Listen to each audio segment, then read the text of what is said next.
Alright, I had some old pipes, an old fixture here. It was pretty much like this.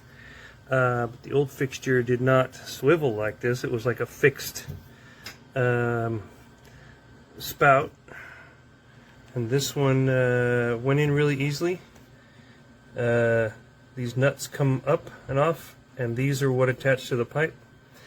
Just a simple, there's two threadings here. This piece goes on the pipe, and then this piece is up here when you put this piece on there, and this nut just comes down and screws on.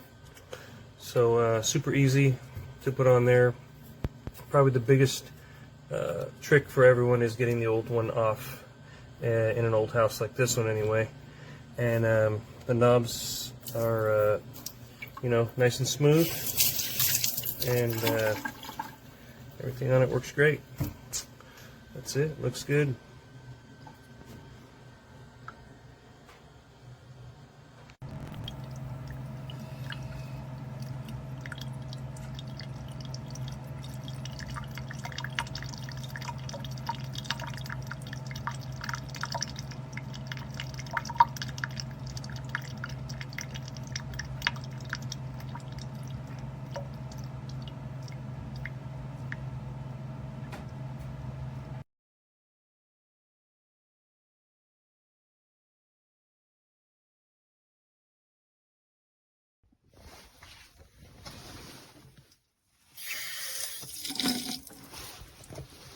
Make sure it works.